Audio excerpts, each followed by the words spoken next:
Welcome everyone. आज का जो हमारा टॉपिक है वो है बिजनेस स्टडीज क्लास 12 का सीरीज जो हम लोग कर रहे थे, उसमें हम लोग आज करेंगे functions of management. Function of management start करने से पहले सबसे पहले ये समझते हैं कि दो दो मिनट के वीडियो देखने से चीज़ें समझ में नहीं आने वाली, राइट। तो इसके लिए क्या है कि आपको सारा वीडियो देखना होगा अगर आप चाहते हो कि आप full to full marks score कर सको, 100 आउट ऑफ 100 ला सको, जो कि कई बच्चों ने लेकर आया भी है। तो उसके लिए आपको पूरा का पूरा वीडियो देखना पड़ेगा, थोड़ा तो वक्त लगाना ही पड़ेगा, है ना। बिना टाइम दिए कोई भी चीज़ें अचीव नहीं हो सकती, बहुत ही शॉर्ट में चीज़ें अचीव नहीं हो सकती। ये प्रॉपर ये वीडियो है जिसमें कि प्रॉपर हम लोगों ने समझाने की कोशिश किया है कि फंक्शन ऑफ मैनेजमेंट होता क्या है। ये रील नहीं है। तो ट्राई करना है आपको कि जब भी आपके पास टाइम हो उसी वक्त आप इसे देखो। आप फिलहाल इसे सेव कर लो, आराम से इसे देखो, आराम से समझने की कोशिश करो, और उसके बाद उम्मीद है कि आप कभी भी ये कॉन्सेप्ट भूलोगे नहीं। ठीक है। तो देखो, planning, organizing, staffing, directing and controlling is there. जैसे कि आप यहाँ देख पा रहे हैं कि डेफिनेशन हमारा यहाँ पर दिया हुआ है। Planning refers to deciding in advance what to do, how to do and when to do. Organizing refers to creating the structure. अगर आप देखेंगे तो यहाँ पर इसमें इंपॉर्टेंट वर्ड क्या है? Creating the structure, assigning the duties. Organizing में हम लोग क्या करते हैं? स्ट्रक्चर तैयार करते हैं एंड ड्यूटीज असाइन करते हैं। स्टाफिंग में क्या करते हैं? Finding the right people for the right job. सही लोगों को ढूंढना सही काम के लिए। Directing, it involve supervising. Means क्या है कि ये डेफिनेशन आपको अलग अलग टाइप का डेफिनेशन यहाँ पर आपको दिख रहा है, सारे का डेफिनेशन। इसको हम लोग करेंगे बट थोड़े से एंड में करेंगे। फिलहाल अभी हम लोग एक एग्जाम्पल पे आते हैं, ठीक है। और एक एग्जाम्पल को समझने की कोशिश करते हैं, उसके बाद फिर हम लोग इस पर डिस्कस करेंगे, ठीक है। हम लोग हर कोई अपने घर पे मैरिज सेरेमनी देखे होंगे, है ना। हमारे घर में शादी होता है, हमारे आसपास शादी होता है, रिश्तेदार के यहाँ शादी होता है। तो हम लोग ये मैरिज सेरेमनी से बहुत ही ज्यादा क्या है, अवेयर है। मैरिज से बहुत ज्यादा अवेयर है हम लोग, बहुत लोग, हर कोई एक्साइटेड रहता है शादी को लेके। ठीक है। तो हम लोग इसी के एग्जांपल से एक सिचुएशन को समझते हैं, उसके बाद फिर हम लोग फंक्शन ऑफ मैनेजमेंट को समझेंगे। देखो,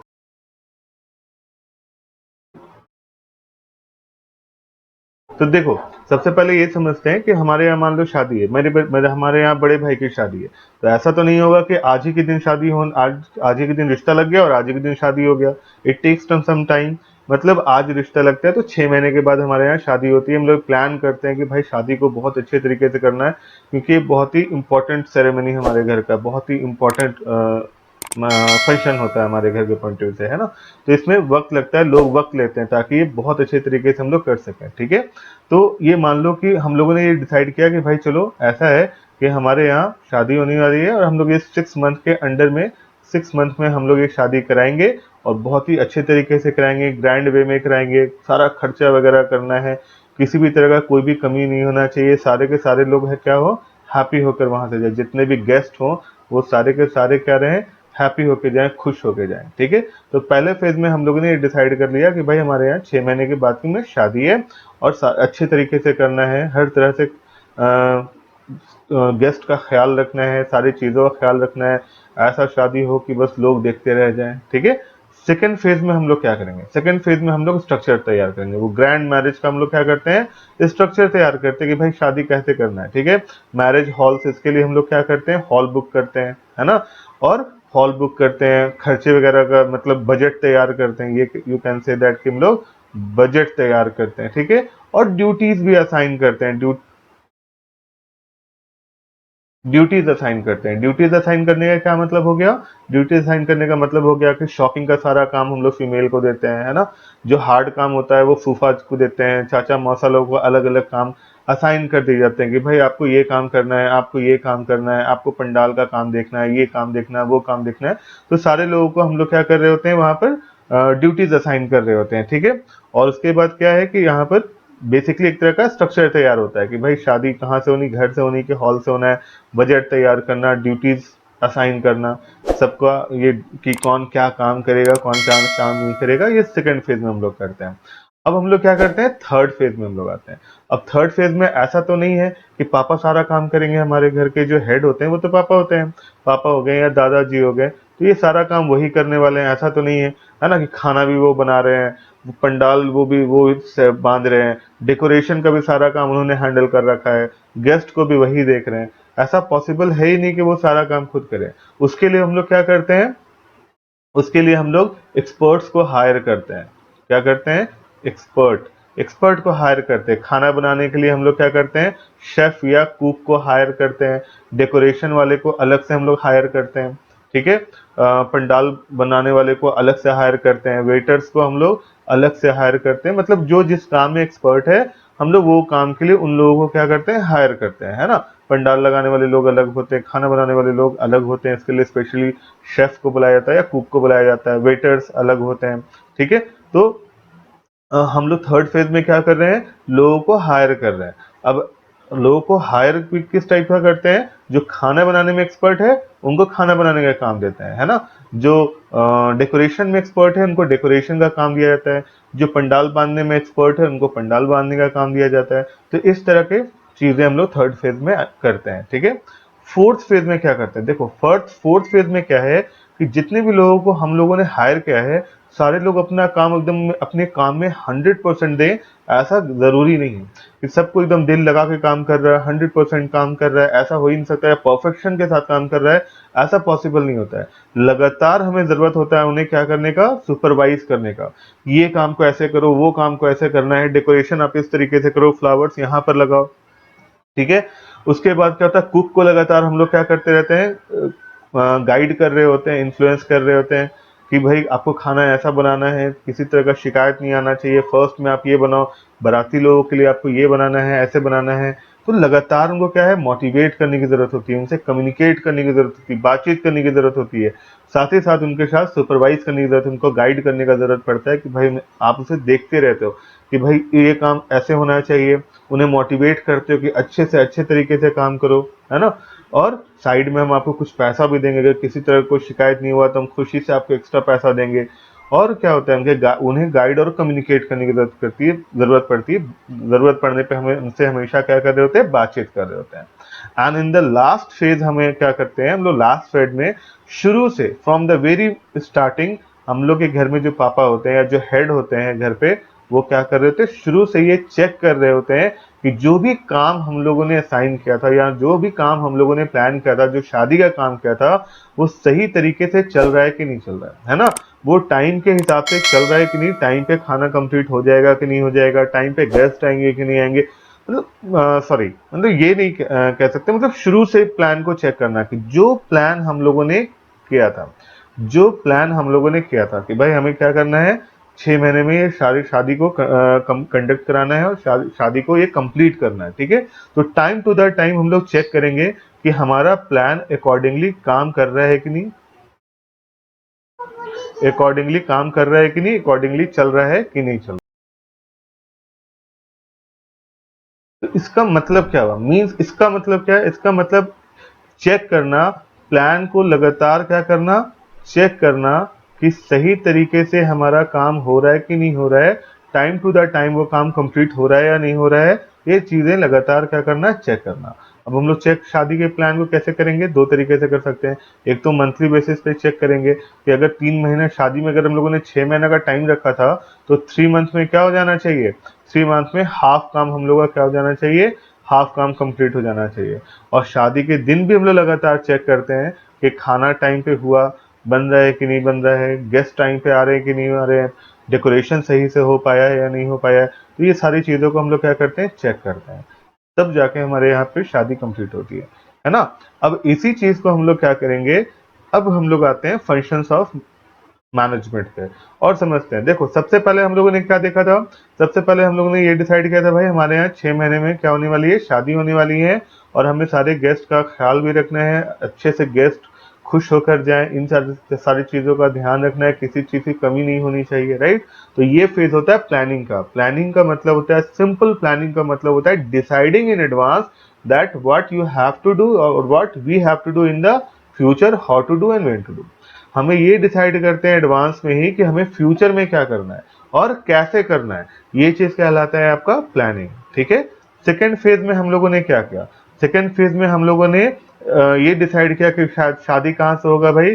तो सेकेंड फेज में हम लोगों ने डिसाइड किया कि शादी हॉल से करना है, कितना हमारा बजट लगेगा, कितना पैसा लगेगा, है ना, क्या क्या चीजें अरेंज करनी है। और हम लोगों ने साथ ही साथ क्या किया? ड्यूटीज असाइन किया। ये जो फेज होता है, ये जो फेज होता है, ये होता है आपका, सॉरी, ये जो फेज होता है ये कौन सा होता है, ये होता है आपका ऑर्गेनाइजिंग। इसे क्या कहते हैं हम लोग, ऑर्गेनाइजिंग कहते हैं, ठीक है।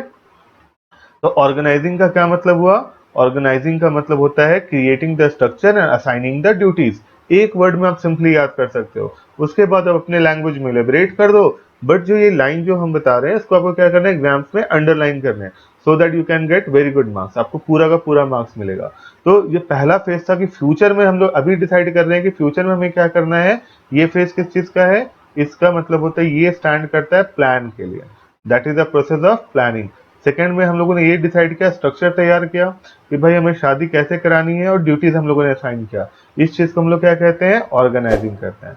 थर्ड में हम लोगों ने ये देखा कि भाई सारे काम तो हम लोग खुद नहीं करेंगे, हम लोगों को क्या करना होगा, उसके लिए एक्सपर्ट हायर करना होगा। खाना बनाने के लिए कुक चाहिए, डेकोरेशन करने के लिए डेकोरेशन वाला चाहिए, है ना, खाना को बांटने के लिए गेस्ट का ध्यान रखने के लिए वेटर चाहिए, राइट। तो हम लोगों ने क्या किया, एक्सपर्ट्स को हम लोग क्या कर रहे हैं, यहाँ पर हायर कर रहे हैं, है ना। और ये प्रोसेस आपका कहलाता है स्टाफिंग।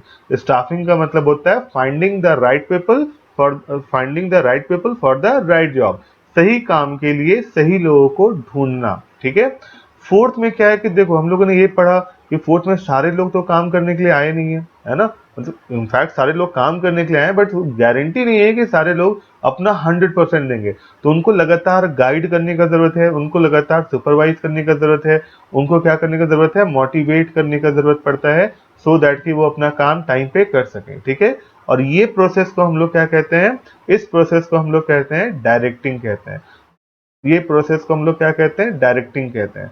तो शॉर्ट में अगर हम लोग डेफिनेशन पे हम लोग आए तो directing is a process of supervising, communicating, motivating and influencing the people so that they can achieve the job. और इन्फ्लुएंसिंग द पीपल कह सकते हैं, एंड सबऑर्डिनेट और वर्कर कह सकते हो, जो भी कहो, so that they can achieve the job.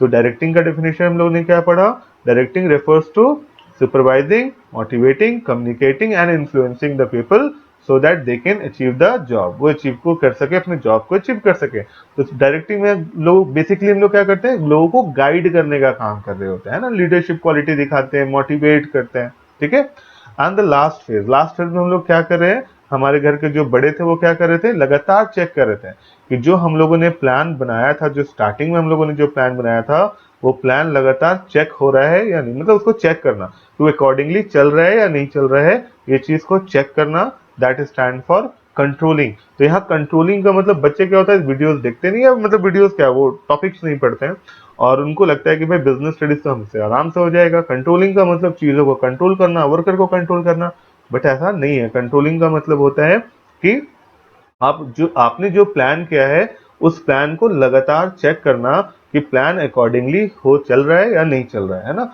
आपने जैसे मान लो कंपनी के पॉइंट से देखो कि आपने 12 करोड़ रुपीस कमाने का टारगेट रखा है, 12 मंथ में 12 करोड़ रुपीस कमाना है यहाँ पे, ठीक है। तो आप 3 मंथ में कितना कमाओगे, 3 करोड़।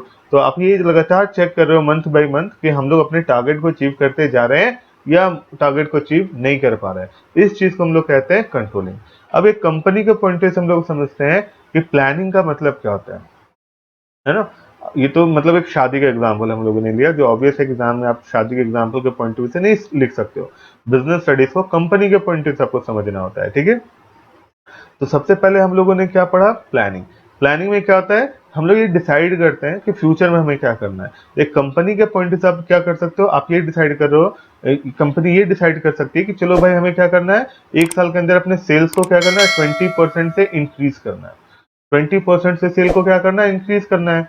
कितने टाइम में, 1 ईयर में, एक साल में अपनी कंपनी के सेल्स को हमें 20% से बढ़ाना है। तो ये क्या हो गया, ये प्लानिंग हो गया। प्लानिंग का मतलब हम लोग ये अभी डिसाइड कर रहे हैं कि हमें एक साल में क्या करना है। अब ये सेल्स को बढ़ाने के लिए हम लोग क्या करेंगे, उसका मतलब होता है ऑर्गेनाइजिंग। ऑर्गेनाइजिंग में क्या होता है, स्ट्रक्चर तैयार करना कि हम अपने सेल्स को कैसे बढ़ा सकते हैं।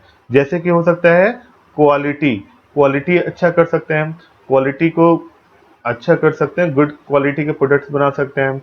या हो सकता है कि प्राइस, अपने प्रोडक्ट का आप क्या कर सकते हो, प्राइस को रिड्यूस कर सकते हो। तो ये सब कुछ कुछ टेक्निक्स है जिसकी वजह से क्या हो सकता है कि आपके सेल्स बढ़ सकते हैं। तो एक स्ट्रक्चर तैयार करना कि भाई हम अपने प्लान को कैसे अंजाम देंगे। और साथ ही साथ क्या करना है, असाइनिंग, असाइनिंग करना, ड्यूटीज असाइन करना, ठीक है। किनको? जो एक्सपर्ट है, एक्सपर्ट लोगों को ड्यूटी असाइन करना, सिंपल सी बात है, जो जिस काम में अच्छे हैं according to the qualification. Assigning में बेसिकली क्या आएगा कि मतलब जॉब असाइन करना उनके क्वालिफिकेशन के हिसाब से।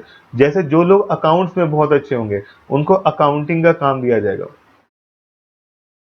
है ना। जो लोग अकाउंट्स में बहुत अच्छे होंगे अकाउंटिंग का काम किया जाएगा, दिया जाएगा।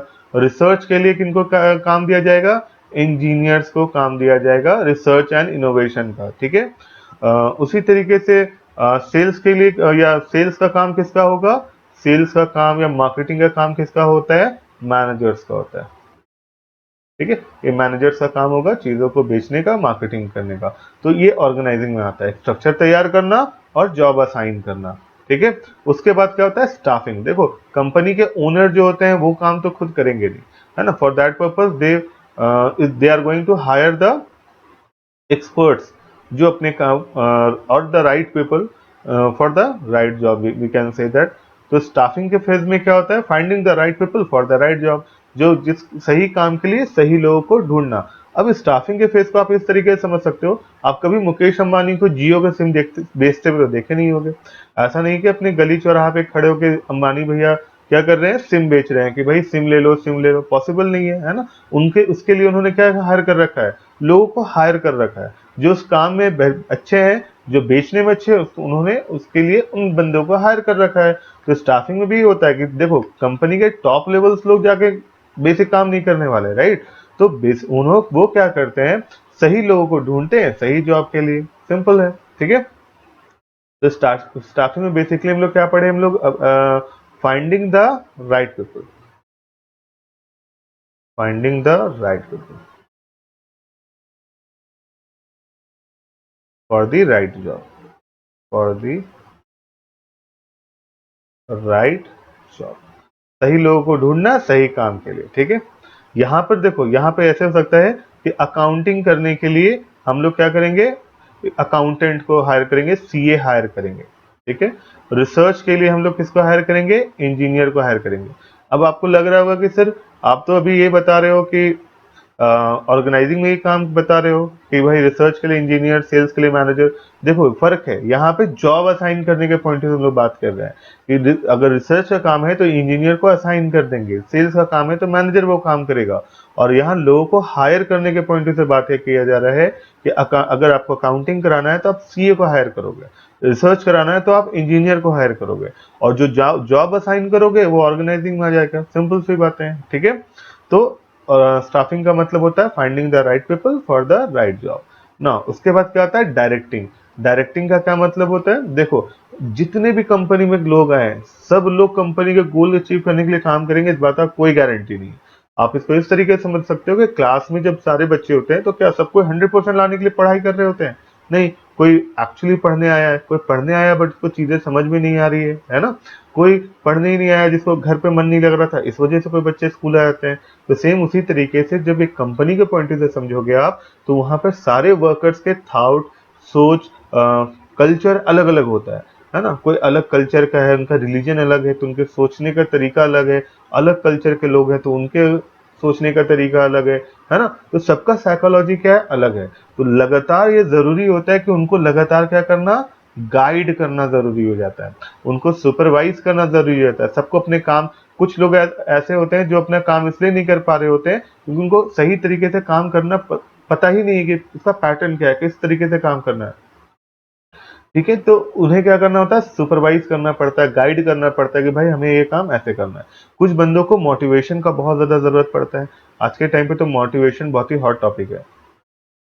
मोटिवेशन ना, मोटिवेट करने का जरूरत पड़ता है टाइम टू द टाइम। और जब उन्हें आप मोटिवेट करते हो और जब मोटिवेट होते हैं तो उनका परफॉर्मेंस ही एकदम चेंज हो जाता है, एकदम हाई लेवल पे चला जाता है, बहुत अच्छा परफॉर्म कर रहे होते हैं, है ना। लीडरशिप क्वालिटी दिखाने की जरूरत पड़ती है। उसके बाद क्या करना पड़ता है? कम्युनिकेट, उनसे बातचीत करने का जरूरत पड़ता है। Communication is also very much important, क्योंकि सारा सॉल्यूशन तो बातचीत के साथ ही निकलेगा। जब तक लोग बातचीत नहीं करेंगे प्रॉब्लम सॉर्ट आउट ही नहीं होता है ना। तो डायरेक्टिंग में हम लोग क्या करते हैं? बेसिकली अपने वर्कर्स को गाइड कर रहे होते हैं, सुपरवाइज कर रहे होते हैं, मोटिवेट कर रहे होते हैं, ठीक है। एंड द लास्ट फेज है कंट्रोलिंग का। कंट्रोलिंग में क्या होता है? कंट्रोलिंग में हम लोग लगातार चेक करते हैं कि जो हम लोगों ने प्लान किया था वो प्लान हमारा अकॉर्डिंगली चल रहा है या नहीं चल रहा है। जैसे हम लोगों ने ये प्लान किया था कि 1 ईयर में 20% का सेल्स इंक्रीज करना है, 20% का सेल्स को क्या करना है, इंक्रीज करना है। तो हमें ये चेक करना होगा कि 3 मंथ में कितना ग्रो करेगा हमारा सेल्स, कितने से बढ़ना चाहिए, 5% से। फिर 3 मंथ में कितने से बढ़ना चाहिए, 5% से, है ना। तो हम लगातार ये चेक करेंगे कि हर 3-3 महीने में हमारा 5% से सेल बढ़ रहा है या नहीं बढ़ रहा है। ये चीज को चेक करना, that will come under the controlling. तो कंट्रोलिंग का मतलब कंट्रोल करना नहीं होता है, कंट्रोलिंग का मतलब होता है देखना कि हमारे प्लान अकॉर्डिंगली चल पा रहा है या नहीं चल पा रहा है। ठीक है, तो आई होप सो कि आपको ये पॉइंट अच्छे तरीके से समझ में आ गया होगा, फंक्शन ऑफ मैनेजमेंट। ऑल्दो थोड़ा वीडियो टाइम टेकिंग होता है, आई नो, बट ये है कि आप अगर इसे देखोगे तो आपका कॉन्सेप्ट बहुत अच्छे तरीके से क्लियर हो जाएगा। किसी भी तरह से आपको फिर मतलब ये याद हो जाएगा, दोबारा इसमें आपको बहुत प्रॉब्लम कभी भी फेस करना नहीं पड़ेगा। Okay, thank you.